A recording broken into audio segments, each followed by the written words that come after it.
감사합니다. 말씀에 큰 은혜 받으세요. 11월을 맞이했습니다. 11월은 무슨 달입니까? 11월은 무슨 달입니까? 감사의 달입니다. 근데 얼핏 보면 감사거리가 별로 없어 보이지요. 나라는 최순실 게이트로 최대의 국정 위기에 직면해 있습니다. 국민들은 대통령에 대한 실망한 나머지 퇴진을 요구하고 있습니다. 장사도 잘 안 되고 직장도 불안하고 젊은이들은 취업 때문에 걱정드립니다. 이런 상황에서도 감사할 수 있을까? 답은 그래도 감사해야 합니다. 그래도 감사할 수 있습니다. 감사하는 사람은 어려움 가운데서 희망을 만들어 갑니다. 우리는 아무리 절망적인 때라도 감사하면서 살아야 합니다. 한 해를 마무리하면서 하나님께 대한 감사의 마음이 회복될 수 있기를 바랍니다. 실제 우리는 참 은혜 덩어리입니다. 하나님의 은혜 덩어리죠. 하나님의 은혜로 뭉쳐진 그런 존재라는 것입니다. 지금 우리가 호흡하고 있는 것 자체가 하나님의 은혜인 줄로 믿습니다. 여러분, 호흡이 멈추는 거, 이거 순간적입니다. 아주 쉽습니다. 그래도 하나님께서 오늘까지 우리의 호흡을 지켜주신 줄로 믿습니다. 그래서 호흡이 있는 자는 뭘 해라 그랬어요? 찬양하라, 이 말씀이죠. 다 같이 호흡이 있는 자마다 여호와를 찬양할지어다. 할렐루야. 하나님이 우리의 호흡을 지켜주시고 계심에 감사하면서 하나님을 찬양하라. 돌이켜보면 올 한해도 하나님의 은혜로 살았습니다. 한순간에라도 하나님이 은혜를 거둬가시면 우리는 진흙덩이에 불과한 존재입니다. 인간이 대단한 존재 같지만 실은 별거 아닙니다. 다윗은 스스로를 벌레요, 지렁이요, 심지어는 부독이라고 했습니다. 이런 우리를 하나님이 사랑하시고 존귀히 여기시고 하나님의 자녀로 삼아주신 거 감사합니다. 이런 은혜를 기억하는 사람은 참 감사하지 않을 수가 없지요. 감사와 찬양으로 물들인 그런 인생을 살아가는 것입니다. 이럴 때 저절로 나오는 찬송 있죠? 아까 부르던 찬송 Amazing Grace. 왜요? 나 같은 죄인 살리신 주 은혜 놀라워 잃었던 생명 찾았고 광명을 얻었네. 이런 찬송이 정말 우리 마음에서 저절로 우러나오는 거지요. 아무리 힘들고 어려워도 구원의 은혜 생각하면 감사할 수 있습니다. 십자가의 구속의 사랑을 생각하면 찬양하지 않을 수 없습니다. 영원한 천국을 소망하는 사람들은 감사, 찬양하면서 삽니다. 여러분, 욥을 생각해 보십시오. 아마 욥은 믿음의 사람입니다. 감사와 찬양의 사람입니다. 우리는 욥의 감사와 찬양을 배웁니다. 욥처럼 감사와 찬양으로 물들인 인생을 살아갈 수 있기를 원합니다. 욥은 어떻게 감사 찬양을 하였는가? 첫째는 욥은 하나님께서 주신 것을 헤아리며 감사 찬양했습니다. 아마 욥보다 하나님의 은혜, 하나님의 복을 많이 받은 사람도 없을 것입니다. 욥은 모든 것, 아주 다방면으로 다 복을 받았어요. 우선 욥이 받은 복은 영적인 복입니다. 신령한 복을 받았어요.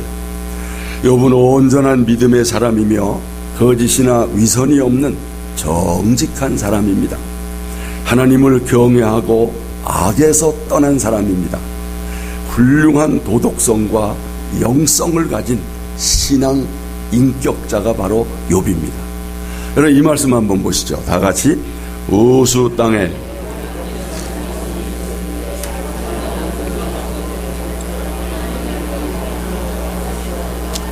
여러분도 이런 복을 받으시기를 축원합니다.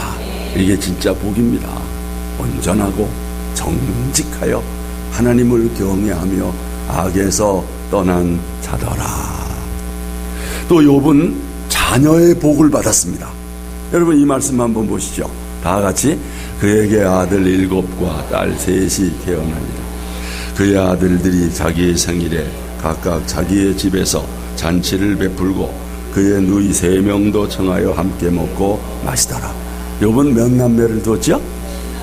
7남 3녀 10남매를 두었습니다. 이 10남매가 얼마나 형제 우애가 돈독한지 늘 모여서 잔치를 했습니다. 정말 이런 욥의 가정은 정말 축복받은 가정입니다. 욥은 아비로서 자녀들의 신앙교육에도 빈틈이 없었습니다. 말씀 보십시오. 다 같이 그들이 차례대로 잔치를 끝내면 욥이 그들을 불러다가 성결하게 하되 아침에 일어나서 그들의 명수대로 번제를 드렸으니 이는 욥이 말하기를 혹시 내 아들들이 죄를 범하여 마음으로 하나님을 욕되게 하였을까 합니다. 욥의 행위가 항상 이러하였더라. 아멘. 잔치가 끝날 때마다 자녀들을 불러다가 성결하게 하고 자녀의 명수대로 번제를 드리면서 하나님께 제사하였던 거지요. 자녀들이 범죄하여 마음에라도 하나님을 떠나지 않을까 늘 자녀들과 함께 가정 예배를 드린 것입니다. 여러분 이런 복 받으시기를 축원합니다. 욥은 물질의 복을 받았어요. 욥의 가정은 목축업을 하는 가정으로 엄청난 부자였습니다. 여러분 이 쉬운 성경으로 한번 읽어보겠어요? 다 같이. 그의 소유는 양 7,000마리, 낙타 3,000마리, 소 1,000마리, 암낙이 500마리였다. 그리고 그는 많은 종도 거느리고 있어서 사실 동방에서 제일 가는 부자였다. 이런 복 받으시기를 축원합니다. 여러분 여기 이게 진짜 부자야 안 부자야? 이게 소가 몇 마리라고요? 1,000마리. 소 한 마리에 지금 1,000,000원짜리가 1,000마리면 얼마입니까? 엄청난, 그러니까 동방에서 제일 가는 부자, 재벌이었다는 거예요. 여러분, 욥은 하나님께서 축복해 주신 이 모든 것들을 헤아리면서 늘 감사하고 찬양하며 살았습니다. 이런 욥을 하나님께서 기뻐하시면서 늘 욥을 칭찬하셨어요. 욥을 칭찬하되 사탄에게까지 하나님이 욥을 칭찬하신 것입니다. 이 말씀 보세요. 다 같이. 여호와께서 사탄에게 이르시되 내가 내 종 욥을 주의하여 보았느냐. 그와 같이 온전하고 정직하여 하나님을 경외하며 악에서 떠난 자는 세상에 없느니라. 아멘. 여러분, 우리가 사람에게는 누구를 칭찬할 수 있지만 사탄에게까지 칭찬하는 거 쉬워요, 어려워요? 어려워요. 왜? 사탄은 다 아니까. 근데 사탄에게 욥을 칭찬했다는 건 욥이 보통 사람이 아니라는 거예요. 여러분도 하나님께서 사람에게는 물론 사탄에게까지 칭찬하는 그런 사람 되시기를 축원합니다. 여러분, 이렇게 복 받았다고 다 감사하며 삽니까? 부자라고 다 감사합니까? 아니 정말 복 받았다고 해서 다 하나님께 감사 찬양해요. 오히려 그 물질이 우상이 돼서 하나님을 등지는 사람들도 많습니다. 하나님께서 가정에 여러 가지 복을 주셨는데도 그 복을 헤아리지 못하고 감사 못하고 사는 사람들 많거든요. 그래서 하나님께서 복 주시기를 두려워한대요. 왜? 그 복 주면 그 복을 하나님 삼고 하나님은 떠나면 어떨까? 하지만 욥은 그런 사람이 아니었습니다. 모든 것이 하나님의 은혜요, 하나님께서 주신 복이라고 믿고 하나님께 감사와 찬양을 끊이지 아니했습니다. 우리도 이런 욥을 본받아서 하나님께서 우리에게 주신 것을 헤아리면서 날마다 감사 찬양하시기를 축원합니다. 그런데 사탄은 욥을 칭찬하시는 하나님께 욥을 시험해보자 그랬어요. 진짜 욥의 믿음이 진짜인지 가짜인지. 말씀 보겠습니다. 이제 주의 손을 펴서 그의 모든 틀림없이 주를 향하여 욕하지 않겠나이까. 하나님, 아니 누구든지 하나님이 욥처럼 그런 복을 주면 하나님을 찬양하지 않을 자가 누가 있겠습니까? 다 그거 복 줘서 그런 겁니다. 다 그거 물질 때문에 그런 겁니다. 하나님은 아니라고 생각했습니다. 그래서 사탄에게 욥을 시험하라고 허락하셨지요? 이 말씀 봅니다. 여호와께서 사탄에게 이르시되 내가 그의 소유물 다 네 손에 맡기노라. 다만 그의 몸에는 손을 대지 말지니라. 하나님은 욥의 믿음을 인정하신 것입니다.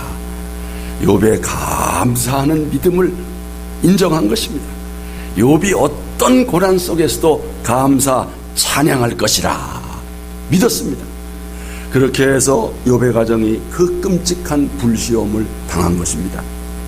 하나님께서 그동안 주셨던 그리고 누렸던 모든 것들을 하나님이 다시 거두어 가셨어요. 욥은 그래도 감사 찬양했을까? 그랬습니다. 욥은 하나님께서 주신 거 다 도로 가져가셨을 때도 변함없이 감사 찬양했습니다. 여러분, 보통 시험이 아니었습니다. 욥의 가정에 갑자기 쓰나미와 같은 불시험이 닥친 것입니다. 평화롭기만 하던 욥의 가정에 첫 번째 비보가 날아들었는데 갑자기 스바 사람들이 공격해서 나귀들을 몽땅 뺏어갔습니다. 첫 번째 비보가 채 끝나기도 전에 한 종이 달려와서 말하기를 하늘에서 불이 내려와서 양과 종들을 다 태워버렸다는 것입니다. 이 두 번째 비보가 끝나기도 전에 갈대아 사람들이 떼를 지어와서 약대를 빼앗고 종들까지 죽였다는 거예요. 그리고 세 번째 비보가 끝나기 전에 네 번째 비보가 날아들었는데 태풍이 불어와서 마청집에서 잔치를 즐기던 아들, 딸 10남매가 다 죽었다는 것입니다. 여러분, 어찌 이런 일이 있을 수 있겠습니까? 거부였던 욥이 순식간에 그 많던 가축을 다 잃고 거지가 됐습니다. 더욱이 감당할 수 없는 것은 정말 아들, 딸 10남매가 한꺼번에 다 죽은 것입니다. 도무지 믿는 일이 벌어진 것입니다. 이 끔찍한 소식을 접한 욥의 반응이 어땠을까요? 욥의 입술에서 금방이라도 원망하는 소리가 터져나올 것 같습니다. 하나님을 부인하고 죄를 지을 것 같습니다. 그래서 욥의 입에서 원망하는 소리가 나왔지요? 아닙니다. 욥의 고백입니다. 다 같이 이렇게 말하였다. 내가 태어날 때 아무것도 가져온 것이 없었으니 죽을 때에도 아무것도 가져가지 못하리라. 주신 자도 여호와시요 가져가신 자도 여호와시니 여호와의 이름이 찬양을 받으시기를 원하노라. 이 모든 일을 당하고도 욥은 범죄하거나 하나님을 원망하지 않았다. 할렐루야. 어떻게 이런 상황에서도 원망하지 않을 수 있었을까? 어떻게 이런 상황에서도 하나님께 감사 찬양을 할 수 있었을까? 여러분, 욥의 신앙은 하나님의 절대 주권을 믿는 신앙입니다. 하나님이 모든 것의 주인이라는 것입니다. 하나님이 맡겨주셨다가 도로 찾아가셨다는 그런 믿음의 고백입니다. 욥은 자신이 이 세상에 아무것도 가지고 오지 않았다고 고백합니다. 아무것도 가지고 갈 수 없음을 고백합니다. 알몸으로 왔다가 알몸으로 돌아갈 것이라고 고백합니다. 여러분, 이 말 맞아요, 틀려요? 맞는 말입니다. 여러분은 세상에 올 때 뭘 가지고 왔습니까? 뭘 가지고 갈 것입니까? 인생은 공수래 공수겁니다. 여러분, 우리도 욥처럼 하나님의 주권, 하나님의 주인 되심을 인정해야 합니다. 원주인이신 하나님께서 뜻이 계셔서 맡겨주셨다가 도로 가져가셨을 때 불평해요? 안 불평해요? 여러분, 아니 물건을 누구에게 빌려왔는데 그 주인이 빌린 물건을 도로 찾아갔어요. 감사해야 돼요? 불평해야 돼요? 무슨 말인지 모르세요?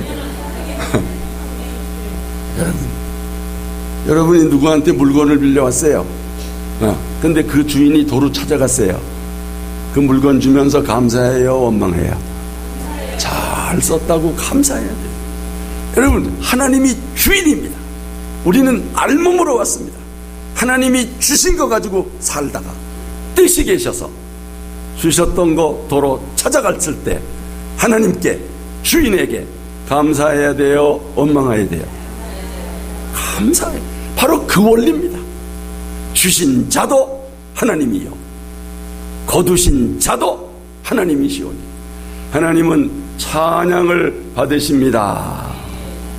여러분, 뭐니 해도 아마 하나님이 우리에게 주신 것 중에 가장 큰 생명입니다. 그죠? 이 생명의 주인이 하나님이심을 믿으시기 바랍니다. 오늘 밤에라도 하나님이 우리의 생명을 거두실 수 있어요, 없어요? 있습니다. 오늘 밤에 내 영혼을 도로 찾으리니. 여러분, 그럼에도 불구하고 하나님께서 우리의 생명, 우리의 호흡을 오늘 이 순간까지 지켜주심에 감사하시기를 바랍니다. 혹여라도 하나님이 우리의 생명을 부르실지라도 아멘, 할렐루야, 감사하며 돌아가실 수 있기를 바랍니다. 생명이 하나님의 것이라면 우리의 자녀도 재산도 은도 금도 다 하나님의 것임을 믿습니다. 우리 성시화에서 같이 전도하시던 이덕근 목사님이라고 한전 노타리 2층에서 개척교회를 하고 계셨는데, 얼마 전에 그 옆에 우리 신권 신이랑 권사님네 그쪽 동네예요. 이렇게 저기인데 거기 땅을 한 50평 정도 사서 거기다가 예배당을 짓는다고 그렇게 기뻐하시더라고요. 거기 가보니까 이제 뭐 그냥 헌집이니까 헌집 수리한다고 하는데 수리가 아니고 뭐 신축이겠더라고요. 근데 목사님들이 가서 다 일을 해주더라고요. 목사님들 중에 뭐 별별 재주 있는 사람들이 가가지고 보일러도 깔아주고 전기도 해주고 다 해주셔가지고, 근데 문제는 그게 이 주택가 복판이라 그냥 이웃 사람들하고 시비가 걸려가지고 뭐 고발하고 뭐 또 시청 가고 그래가지고 양반이 빼빼한 양반이 그냥 아주 얼굴이 빼쩍 말라가지고, 지금 한 2주 됐나요? 3주 됐나요? 토요일날 입당 예배를 드린다고 그래서 가서 입당 예배를 드렸어요. 아주 근사하게 예쁘게 아담하게 잘 꾸며놨더라고요. 그리고 그 다음 날이 주일이니까 이제 주일 첫 번째 주일 예배를 드렸겠지요. 그리고 그 다음 날 월요일날 저 청량리 있는 데 어딘가 교역자회가 있다고 그래서 이 목사님이 교역자회 가셨다가 그만 쓰러지셨습니다. 그리고 바로 가까운 국립의료원에 이제 급히 이송이 돼가지고 그곳에서 3일 동안 중환자실에 계시다가 돌아가셨어요. 세상에 참 허무해요. 그렇게 힘들어 지은 예배당에서 단 한 주 예배를 드렸어요. 한 주. 62살.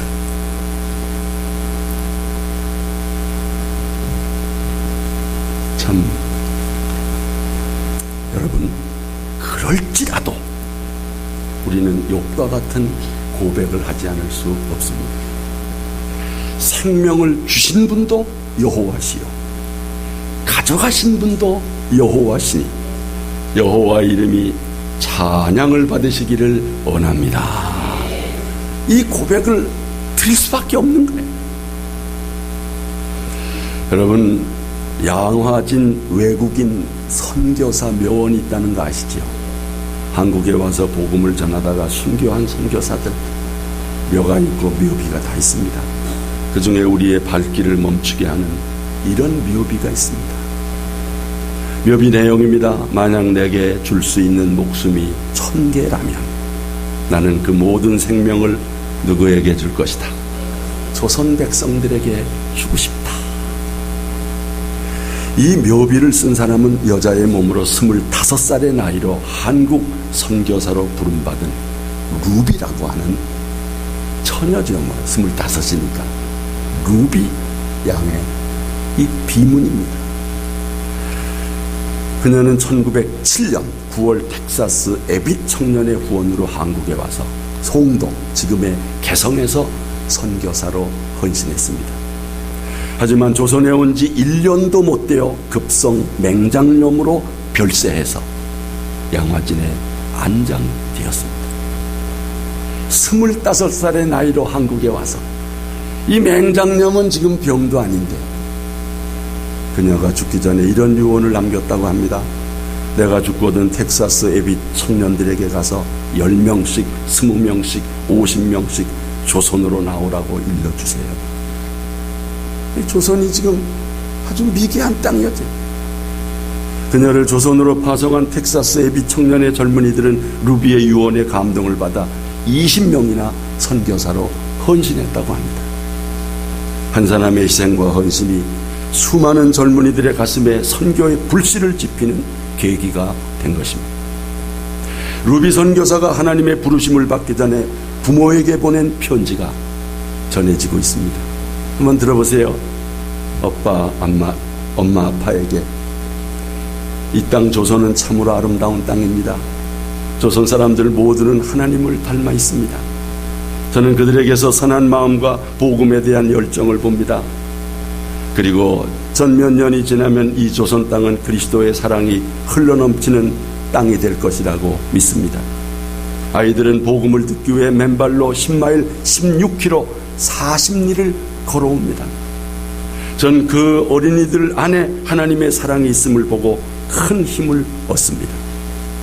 그러나 박해는 점점 더 극심해지고 있습니다. 이틀 전 그리스도를 영접한 사람들 서너 명이 그들은 그리스도를 영접한 지 일주일도 못 되었는데 붙잡혀서 질질 끌려갔고 마침내 순교했습니다. 토마스 선교사, 제임스 선교사 또한 순교했습니다.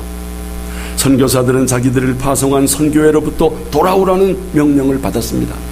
그러나 대부분 선교사들은 숨어서 지내면서 자기들이 전한 복음에 응답했던 사람들과 함께 예배를 드리고 있습니다. 제가 보기에 그 선교사들 모두는 순교하려고 작정한 사람들 같습니다.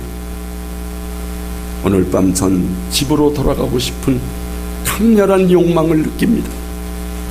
전 제가 한국에서 부모님과 이별하던 순간에 엄마가 저에게 가지 말라고 만류했던 것을 기억합니다. 엄마는 조선 사람들의 외국인들에 대한 증오와 복음에 대한 반대 때문에 저에게 가지 말라고 했었지요. 아빠, 엄마, 어쩌면 이 편지가 제가 쓰는 마지막 편지가 될지 몰라요. 제가 집을 나오기 전에 집 뒷뜰에 뿌린 씨를 틀림없이 저희 집 주변을 꽃으로 가득하게 만들어 줄 것입니다. 또 하나의 씨가 조선 땅에서 싹이 트고 자라서 많은 꽃들을 피우고 있습니다. 그 씨들은 다른 나라들에게도 뿌려져서 꽃으로 피어날 것입니다. 엄마, 아빠 사랑해요. 여러분, 우리가 이 땅에서 꼭 오래만 산다고 다 복은 아닙니다. 하나님께서 주신 것 가지고 보람있고 의미있게 살아야 복입니다. 앞서 이덕근 목사님이나 루비 선교사 좀 짧게 살았지만 그래도 가치 있는 생을 살았습니다. 하나님의 영광을 위하여 살았습니다. 복음을 위해 살았습니다. 이분들의 죽음이 결코 헛되지 않은 줄로 믿습니다. 하나님께서 성도의 죽음을 소중히 보신다고 그랬어요. 여러분 이 말씀 한번 보세요. 다 같이. 그의 경건한 자들의 죽음은 성도들이 당하는 고난과 죽음 뒤에는 하나님의 깊은 뜻이 있어요. 여러분 롬파리팔 아시죠? 이 말씀입니다. 다 같이. 우리가 알거니와 하나님을 사랑하는 자 곧 그 뜻대로 부르심을 입은 자들에게는 모든 것이 합력하여 선을 이루느니라. 그래서 우리 믿는 사람들은 고난 중에라도 하나님께 감사 찬양해야 합니다. 그래야 하나님의 뜻이 이루어지기 때문입니다. 모든 시험이 지나간 후에 여러분 그 믿음 좋던 욥의 믿음이 더 좋아져요. 이 욥의 고백 한번 보십시오. 다 같이. 전에는 내가 주께 대하여 귀로 듣기만 했는데 이제는 내 눈으로 주를 직접 보았습니다.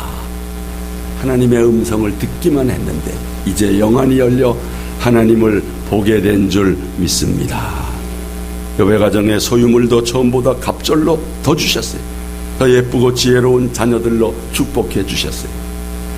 여러분이 당하는 시험과 환난, 하나님의 뜻이 있음을 믿고 감사 찬양함으로 하나님께 영광 돌리기를 축원합니다. 저는 지난 주간에 월드비전 컨퍼런스에 참석했는데 거기서 테너 배재철 교수라고 하는 분의 찬양을 듣고 또 간증을 들었습니다. 이분은 유럽에서 오페라 가수로 활동하며 2003년도에는 영국 타임스지로부터 100년에 한 번 나올 만한 성악가라고 하는 극찬을 받았던 분이에요. 그러나 2005년 갑상선 암 판정을 받게 됩니다. 네, 이 목에. 그래서 성대를 잃어버렸습니다.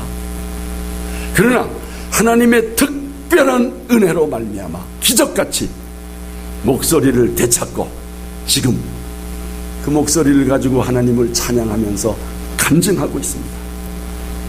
그 유지태라고 하는 배우가 그의 대역으로 출연한 영화 더 테너, 이 영화의 주인공이라고 해요.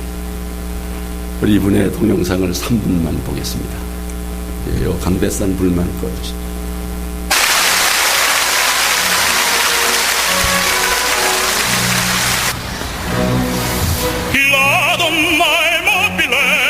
Qual piuma il vento mutava cento e di pensiero sempre una 풍부한 감성과 힘있는 가창력으로 호기롭게 청중을 압도하던 테너 배재철.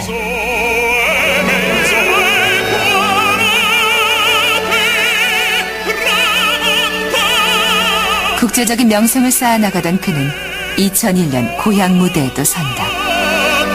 세계 최정상급 테너만이 소화해낼 수 있는 고음의 선율을 편안히 불러내면서 청중을 매료시켰다.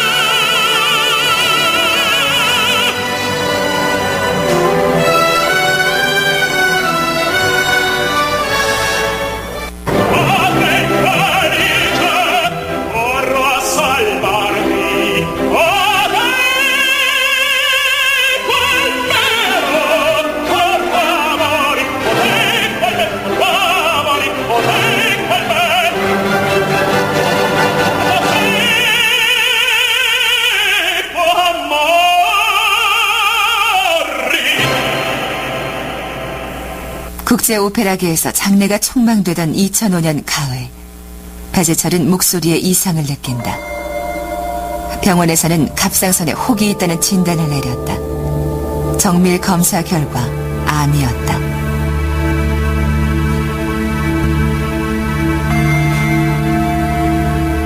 암세포는 예상보다 넓게 퍼져 있었다.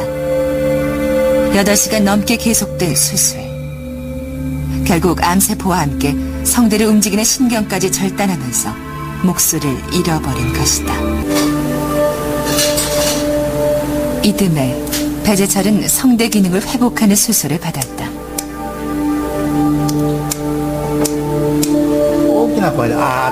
큰 소리로 아 해보세요.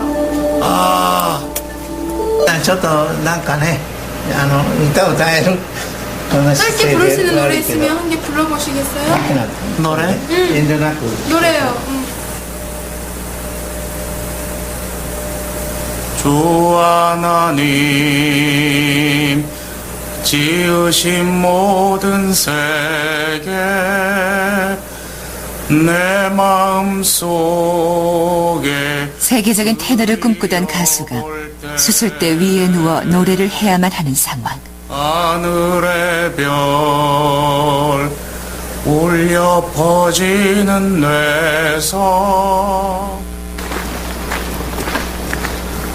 배재철이 자신의 연습 공간으로 돌아왔다. 착실히 발성 연습을 계속함으로써 횡격막을 움직이는 근육을 다시 만들 생각이다. 예, 우리 여기까지만 보겠습니다. 하나님께 영광을 돌립니다. 어떻든 이제 목소리를 완전히 회복하고 지금 활동을 하고 있습니다. 모든 것을 아시는 주님께 믿음으로 나가면 하나님이 그의 인생을 반전시켜 주십니다. 우리도 배재철 교수처럼 모든 것을 주님만 의지하면서 살아갈 수 있기를 바랍니다. 끝으로 우리도 하나님께서 주신 것을 헤아리며 감사 찬양합시다. 하나님은 주시기도 하시지만 도로 찾아가시기도 하신다는 것입니다. 근데 여러분, 혹시 내가 주인이고 하나님은 복만 주시는 분으로 믿으십니까? 어린아이 신앙입니다. 기복적 신앙입니다. 우리는 복 주시는 하나님, 때로 도로 가져가시는 하나님도 믿어야 합니다. 언젠가는 다 하나님께 돌려드리는 것입니다. 성도 여러분, 온 한 해를 돌아보시면서 한번 헤아려 보십시오. 하나님이 주신 것이 많습니까? 도로 찾아가신 것이 많습니까? 아무리 생각해봐도 주신 것이 많지 않습니까? 네, 주신 것이 많지. 물론 때로 건강을 가져가실 때도 있겠지만 하나님이 도로 가져가신 것은 많지 않아요. 얼마 없는 것 같아요. 그렇다면 우리는 욥보다 더 감사해야 합니다. 욥은 도로 가져가셨어도 감사했는데 우리는 많은 것을 가지고 있으니 감사해야 하지 않겠습니까? 욥은 물질을 잃었어도 감사했는데 우리는 물질이 그대로 있으니 감사 찬양합니다. 욥은 자식을 잃어버렸어도 감사했는데 우리 자녀들은 건강하게 우리 곁에 있으니 감사 찬양합니다. 욥은 병들었어도 감사했는데 우리는 건강하니까 더 감사해야 합니다. 욥은 부인이 도망갔어도 감사했는데 우리 아내, 우리의 남편들이 우리의 곁에 있으니 더 감사 찬양합니다. 저도 헤아려 보니까 올 한 해 가져간 것보다는 아직도 하나님이 주신 게 더 많은 것 같아서 너무 감사해요. 아직 저의 어머니 또 저의 장모님이 살아계신 거, 이거 감사한 거 아닙니까? 언젠가는 하나님이 부르실 때가 있겠지만 그래도 어르신들이 살아계시다는 거, 이것도 감사한 거더라고요. 특히 저는 이번에 우리 어머님을 위해서 고향에 참 집을 짓게 된 거, 이게 옛날 우리 집이에요. 네, 제가 이 집에서 태어나고 자랐는데 정말 이거 너무 험하지, 험해. 네, 근데 이렇게 집을 지었어요. 이게 우리 새로 진 집입니다. 네, 어떻게 좀 멋있지 않으세요? 근사해요? 근데 그 안에 시설도 좋아요. 아주 현대식으로 다 꾸며가지고 제가 어머니 보고 어떻게 새 집에서 사니까 좋아요 그랬더니 좋지 그럼. 아주 좋아하시는 것 같아요. 얼마나 감사합니까? 88 하나님이 부르셔도 될 연예인데 계시기도 하고 그분을 위해서 이렇게 집을 또 새로 짓게 됐으니 세상에 이런 은혜가 어디 있고 이런 복이 어디 있습니까? 너무 감사한 거예요. 또 한 가지, 제 아내가 건강한 거 전 감사해요. 작년에 좀 힘들었거든요. 역시 집안에는 아내가 건강하고 싱싱해야 좋더라고요. 그래서 같이 여행도 할 수 있어서 좋고, 그래서 참 얼마나 감사한지 몰라요. 뿐만 아니라 자녀들이 건강하고 또 열심히 살고 있으니 얼마나 감사합니다. 성도 여러분, 이것이 저만이 누리는 복입니까? 여러분도 다 이 복을 누리시는 줄로 믿습니다. 하나님이 제게만 이거 주신 거 아니에요. 여러분에게도 다 주셨지 않습니까? 하나님께서 베푸신 이런 은혜, 이런 축복을 헤아리면서 감사 찬양으로 물들인 올 한 해 여러분의 인생이 되시기를 주의 이름으로 축원합니다. 우리 함께 찬양합니다.